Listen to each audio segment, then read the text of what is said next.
Hello, everyone. This is Danielle, and I am here to give you a little bit of a pep talk and motivate you as we go from 2022 into 2023. It is New Year's Eve as we speak in my part of the world, and tomorrow we are headed into a brand new year. The year flew by, and I am excited for the fresh start. Now, I will say the word New Year's resolutions, sometimes, people have a love-hate relationship with that. And so I just want to give you a few suggestions and some ideas on how to approach planning, and having your ideas and your and what you want, having it become reality. Right? Because a lot of times we get stuck in the overthinking, we get stuck in the overwhelm, and I want to give you some tools. These are the very things that I talk about with my private clients. I am a therapist, and I do talk about a variety of things with people, most of the times relating to their relationships. And when I say relationships, I mean whether that be their spouse or their children or their siblings or their parents. We oftentimes talk about inner child, we talk about childhood. But the heart of what I do is really based in action. It's really based in letting go of unhealthy mechanisms, coping mechanisms, and adding things into our life that will bring positive change, that will see us at the best versions of ourselves, that will help us be unstuck and will help us propel forward into whatever you want to do, right? It could be starting a business. It could be keeping your house clean. It could be having a better relationship, being a better mom, being a better son or brother or sister or whatever it is. So let's talk about the concept of seeding. And when I say seeding, I am saying seed as in like a flower seed. So what I want to say about that is the concept of seeding, and my gardening friends will understand this. The concept of seeding is to understand and accept that a whole lot is happening under the surface before the plant, whether that be a flower or food plant, before it even breaks ground and is seen above ground in the springtime, a whole lot of movement and growth is happening under the surface. Now, in the winter, most plants are dormant, so I will say that. But for the purposes of planning for 2023 and looking ahead, I want you to bear with me here and understand what I'm saying. What I'm saying is the first 90 days. Let's look at that first. We don't need to look at everything January through December. Let's just look at the first 90 days. And by the way, this is going to be a 12-part series. I am going to come in here every week and I am going to be checking in. So we'll have some check-ins. And whoever's in the comments, I'm going to be having conversations with you. So put your comments down, put your thoughts down. And if this video helps you in any way, like the video and subscribe, because this is what I do. I am a therapist, and and I take people through this process. Let me take you through my 4-step process, and I'm going to explain this because I want you to go into the new year feeling empowered, not overwhelmed, not to the point where you have, 500 resolutions and you are going to be anxious about completing them. I want you to go into the new year rested, confident, and with support. And that's what I'm here to do. So let's get back to the whole seeding conversation. Seeding, semantics, matter to some people. So, words are powerful. They do have, they do have weight. So you can call it New Year's resolutions. You can call it seeding for the next season. You can call it, your vision, for 2023, whatever you want to call it, you call it that, because that's from your paradigm and perspective. I'm going to call it seeding. And here's why. First, we come into the awareness. This is the first step that I take my clients through.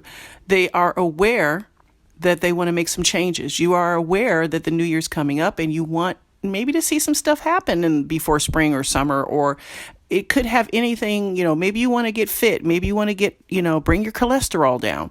Maybe you want to work on your BMI. Maybe you want to work on, as I said, gardening. Maybe you want to work on other things, art, whatever your, whether they be financial goals, personal goals, spiritual goals, relationship goals, whatever it is. I want you to understand that you have, there's a stage of awareness that, you want to not be stuck. You don't feel good about these things. And oftentimes we get stuck there, right? We get stuck in the first phase of this whole 4-step process, awareness. Next step, you make a decision. Now, here's where I want to guide you. You go from awareness to decision because you're going to get your brain to get on board with this. And let me explain.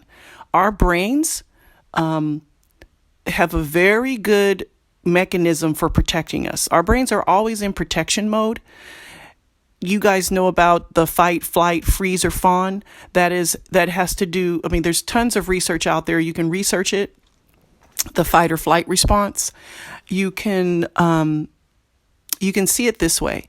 Our brains are trying to protect us. They will put up obstacles. That's where all the excuses come from. There are tons of books on creating habits. Why? Millions of books on creating habits. Why? Because habits are extremely hard to form. And the reason why they're hard to form is because our primal brain, the part of us that is just basic humanity, and this goes back to, the first man and woman, ancient times, we are on alert. We don't want to get eaten by the saber-toothed tiger. We don't want to eat the wrong berry because in our ancestral past, it has meant death. So literally our brains are trying to protect us from death, from harm. And change to the brain means danger. And this is why habits are hard to form. We can have a debate on that. But look, this is what I've seen over the last 20 plus years of working with people.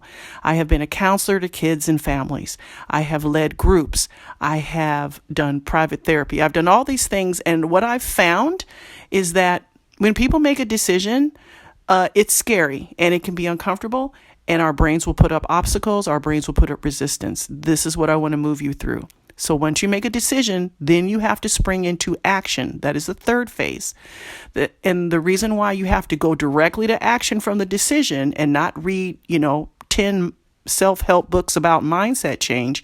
The reason why you have to go straight to action is because you are trying to get your brain to be on board and in agreement with these goals and plans and wishes and dreams that you have. You want these things to become reality. And that is why you have to spring into action. Now, I'm not saying dive right into it without any type of, tentative understanding, but I'm saying do not get stuck in the mindset shifts. The mindset shifts will come once action is taken. So that will help short circuit overthinking and overwhelm because your brain you won't have time because you're already taking action. Okay. I don't mean do things haphazardly or impulsively. There is a balance to be had, but the whole idea is not to get stuck in the overthinking. I'm going to put a link in the box to a book about overthinking. It was written by a therapist. It's great. At any rate, and if you want me to talk more about overthinking, let me know in the comments. So, action. How you do that is you write it down. Now, you've heard this before. I know you've heard this before, but I promise you, if you try this, I want to know if it makes a difference. You write it down. You say it as you write it or after you've written it, and you look at it regularly. You're not checking in with your goals once a year at New Year's. This is not how this works. You have to look at it every day. Some people might think that's excessive. I don't. I think you have to check in and lay eyes on your goals daily so that they can stay top of mind. Look, a lot of us are, parents. We're ushering our children into, through school. We are recovering from,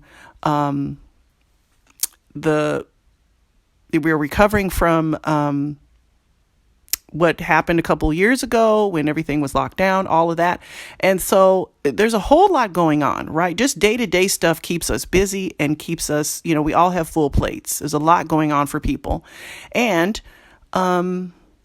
not to mention, people are also dealing with past traumas. So what I'm trying to say here is when you spring into action, you do bypass that tendency for our brain to put up the obstacles. That is why writing it down is going to be super important. It's going to be imperative that you check in with your goals and your plans every day. Okay. Lastly is evaluation. So to recap, we got awareness stage, the decision phase, the action phase, and we evaluate what's going on. The evaluation is really just a check-in with yourself, a check-in with your goals. Are they still aligned with what you want to do? Is this still something you're committed to? Hopefully the answer is yes. Hopefully you created plans that are going to better your life. That's the whole point. It's that these things will better your life. I want that for you. I'm here to encourage you, whether that be, as I said, personal goals, business goals, financial goals. The issue is not, I don't need to be an expert in finances to encourage you to reach your goals. What I'm here to say is that those phases that I named will start the seeding for you. The seeding has already started. You clicked on this video. You wanted to know what this was about, so you have some awareness. Now I want you to make a decision, and then I want you to take action. And hey, throughout the first 90 days, maybe on this weekly, as I check in with you weekly, I want us to evaluate. Like, let's talk about that. Let's check in. So that's what I want to leave you with. I wish you a safe and beautiful and lovely and fulfilling New Year's as you go into this 2023. We have been through a whole lot the last few years, and I'm going to probably make a video on what I'm calling post-pandemic fatigue, especially for parents. A lot was going on for everybody, not just parents, but I'm a mom, so, I just bring my own perspective. But I acknowledge that a whole lot was going on for so many people. And we need to debrief about that, as we sort of look back with hindsight 2020 vision. That's to come. Again, I wish you a wonderful New Year's Eve. I want to hear your thoughts, so put them in the comment section and I will reply. Take good care. And I will talk to you, and we'll check in next week. Bye.